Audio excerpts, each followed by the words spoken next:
So I'm gonna be cutting my hair into a mohawk because I'm bored, and I'm just gonna get extensions anyway. So like, what is the purpose? And I've already like colored it, so like I'll have a cut and color. So let's just cut this shit off. Happy New Year. How do you do this? Okay. That was like living in hell. Let's see. Is it too bright? Okay.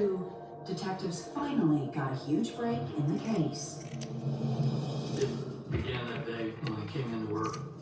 Crime analysis was waiting for me. They had the case of the 17-year-old girl, and she actually saw space.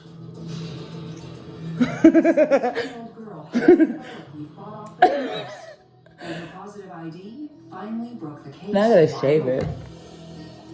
She gave a great description of what happened, what occurred. It's really cute, actually. It's really cute. I need to shave it. James Bergstrom was arrested in the parking lot of his apartment complex that afternoon. I spotted this vehicle first with the license plate. I immediately went up and removed him from the car and handcuffed him. Linda learned of James's arrest later that day. The phone rang and it was him. And he said, I'm in jail. They caught me. And he says, I'm tired of this. He says, I'm gonna get help. And I says, good. Finally, you need to tell me everything. That night, James confessed to attacking over a dozen women. How do you get this shit off? Oh my gosh, my hair is so strong. I don't know how to cut it off. I touched her, we caressed her, told her I would never hurt her, and I left. The one thing that he told me that will live with me forever. I guess I can't shave it off. I have to let it like. During the day, all he ever thought about was attacking women. And at night, that's all he dreamed about. The details of James's crimes spelled out a disturbing story. So I'm trying to get this shit off. I don't know. It's not like. You really have to shave this down. It's like. It's really on there. It's really on there. Like. I don't know. It's not coming off.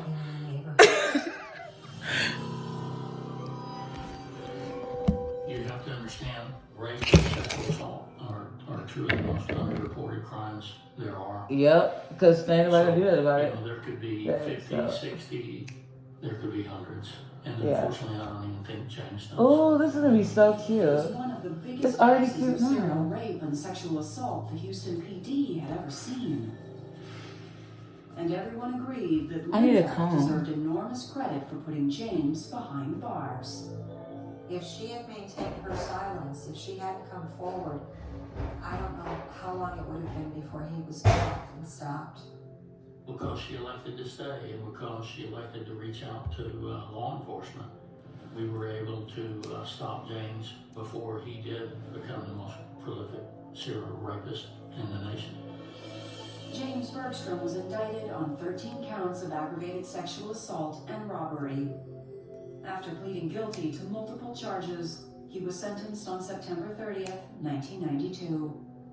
I saw the victims as they entered the courtroom, and I felt bad for every one of them. They gave him 4 99-year sentences. 4? And I was very glad to hear that. Me too. I'm glad to hear it too. It's fucking rapist. Today, Linda lives a quiet life with her daughter and new husband in suburban Houston. And she's removed everything that reminds her of the man who made her life a nightmare.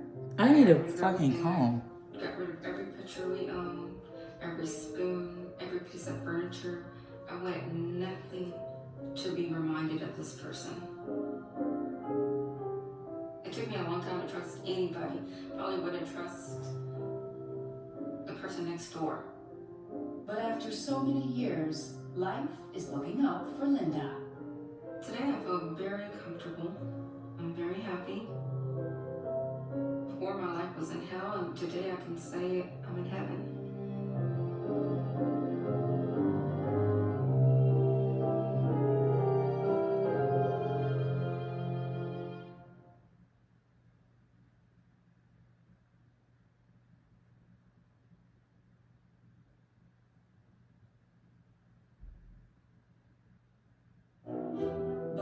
Mastromarino loved being a doctor's wife, and for a while she had it all.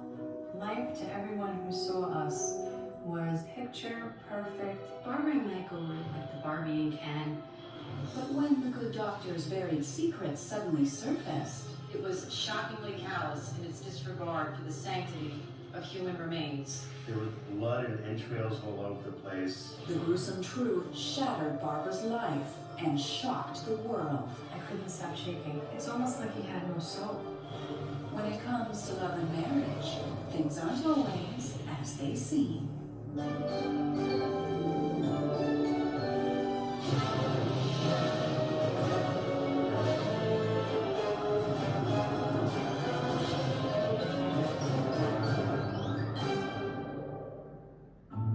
In January of 1989, Barbara Mastromarino was just another hard-working Brooklyn girl following a dream. I was working in tanning salon as a second job, working as a dental assistant full-time.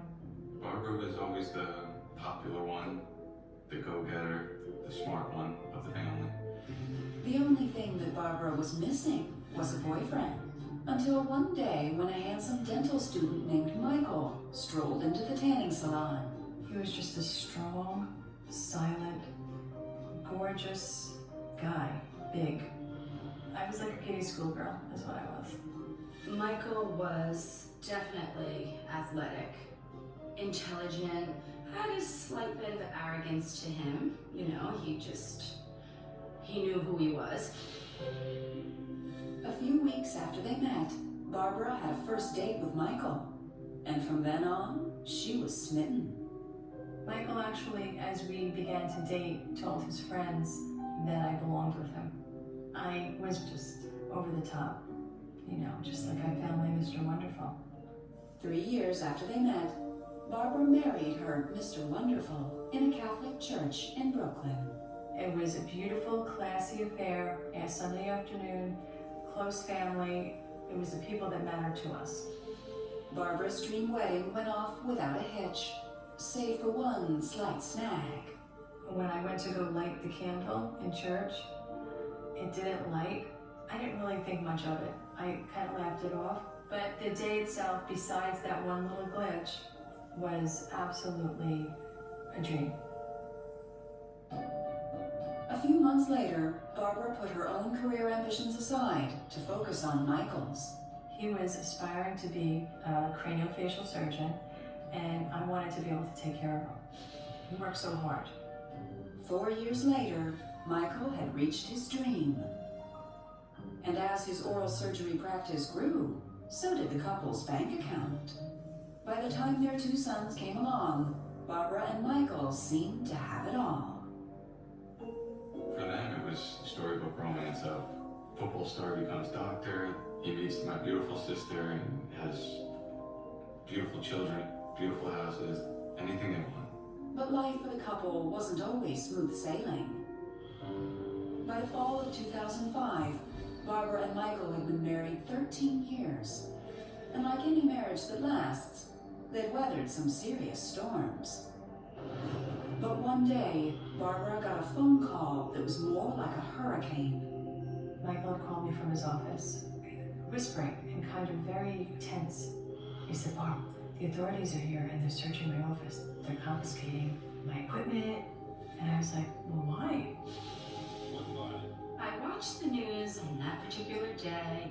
I see Michael Mastromarino, ghoulish, crime. Not right now.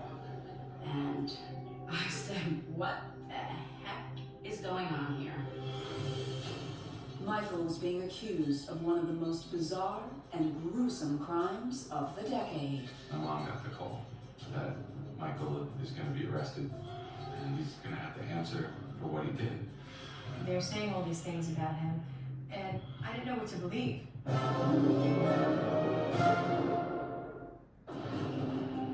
5 years before the phone call that would change everything, Barbara Mastromarino was married to the man of her dreams, a successful oral surgeon named Michael. Life to everyone who saw us was picture perfect. Everything about us exuded envy. But behind the flawless facade, things were beginning to fall apart. The young couple's troubles started in early 2000. The first time I noticed anything in his behavior change was really being more irritable. He would always easily set off. Yep. His temper was a bit... It's annoying. They're always mad because they While fucking his gay. anger was a problem at home, longtime friends noticed a change in Michael's appearance. One particular evening, he just seemed disheveled. He seemed like something wasn't right. He wasn't himself.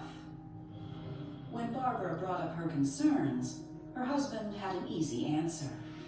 He had a back injury from football. He's like, you know, I took some medication, I took some of the Demerol from my office for my back, and I must have just taken a little too much. But Michael's colleagues at work had noticed something too, and one day they had no choice but to tell Barbara about it. One of the associates called me up and said, Barb, do you notice any kind of different behavior in Michael lately? I said, no. I said, he just seems a little bit more on edge. Maybe he's just spreading himself too thin. But it was much more than that. So we got. Well, I did find him today in the bathroom with a needle sticking out of his arm. And I said, was he okay? This is gonna be so funny. He's like, what did you do? Didn't even know where I should cut all this shit off, but I want to see a mohawk. Emergency medicine under the influence. And to me, I was like, well, what would make him do something like that? It was clear to Barbara. Her handsome husband was a drug addict. I was upset and I was angry. How do you treat a patient and then go in the bathroom and shoot up? I don't know. That this problem Oh, it's is drugs. so much bigger. They're always mad about their fucking personal sins. But the damage to his reputation... They're always like taking it out on you. Soon after... I'm mad because I have sexual sins. I have greed. With one choice. I'm mad because I do drugs. I'm an idiot. I'm mad because I have a gambling problem. I'm mad because I don't even want to live. I'm Susanna. Hey, what the fuck, bro? Why would you get in a relationship then? Put that shit on somebody else. Or just, like, At that go to turning Jesus? point, you couldn't fight it anymore. He was The coming home fuck? disheveled again. Barbara suspected Michael was using drugs once again. And then one night, he didn't come home at all. And one night, he didn't come home. As the hours ticked away, Okay, so what do I got? Barbara decided to take matters into her own hands. Let's see, how do you get rid of this? Something. It's like it's really on there. Damn, this hair don't want to come up. I need to go find him. I need to know if he's drugged up. I need to know if he's alive or dead. Barbara jumped in her car. I guess I can't shave the sides because it's I think it's forbidden in the Bible to shave your sides. Finally, I think it's forbidden. Let me check. I come upon just a close I think it's forbidden. expression